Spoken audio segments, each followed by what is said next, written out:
आज book launch रे आम हॉस्पिटल तरफ गोटे बही लॉन्च कराला hands of hope the story of the incredible journey of replantation surgeon माने ए बहीटा एक्चुअली ओडिशार इंडिया रो प्रथम ए बही बाहर डॉक्टर सुब्रत जेना जी की गोटे रिप्लांटेशन सर्जन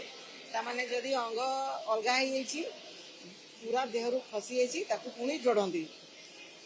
दीर्घ 30 वर्ष 35 वर्ष है कम कर सक्सेस बहुत है 100% सक्सेस किसी अधा सक्सेस किसी बट हाउएवर मोस्ट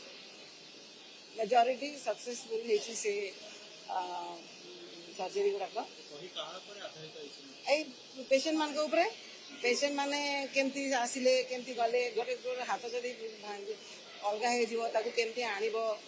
केमती रखिबो केते जल्दी पहुँचबो सेटा गोटे तापर गोटे एटा गोटे लोक मानकर अवेयरनेस दरकार आउ डॉक्टर जेना गोटे इंस्पायर्ड सर्जन तांकर जर्नीटा से ही करिसेंती तेणु से ही कहि परिबे सब जिंस आमे भी चाहूँ जे यंग सर्जन माने प्लास्टिक सर्जन माने ए प्रकार सर्जरी करंतु कारण एगुड़ा सब इमरजेंसी सर्जरी राति अधिया सर्जरी पेशेंट किए केतबेले को टाइम रे एक्सीडेंट होके आसे तार तो हिसाब न थाए तेणु सेटा गोटे मोटिवेशन इंस्पिरेशन पई ए बही लेखा हला देखा जाऊ कोन होची आज गोटे बही उन्मोचित हला जोटा मोर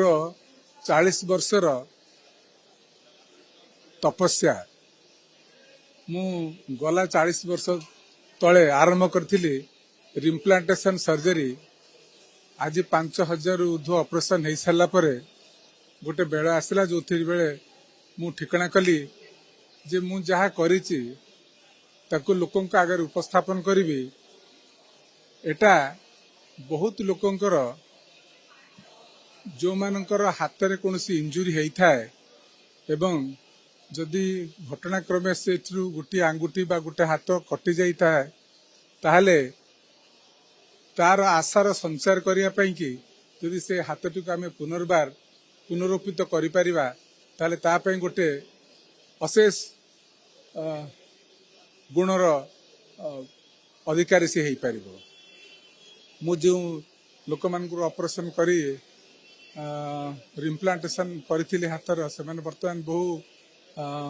सक्सेसफुल कैरियर गढ़ी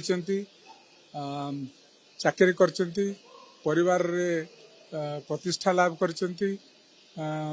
एवं सेमानंकु जो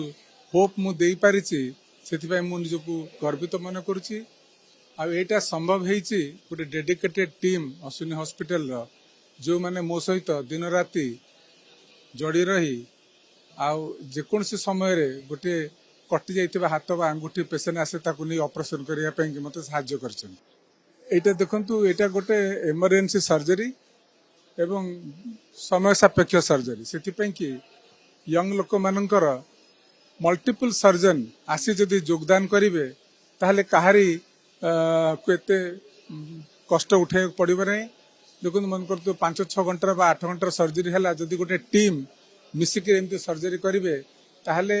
ताको बळी पड़िबे नै एवं से माने एभली ऑपरेशन लगातार भाव करि परिबे जदि बहुत सर्जन एभली ट्रेनिंग नियंती ताले एटा सेमानक पय तथा पेशेंट मानक पय बहुत उपादेय हो।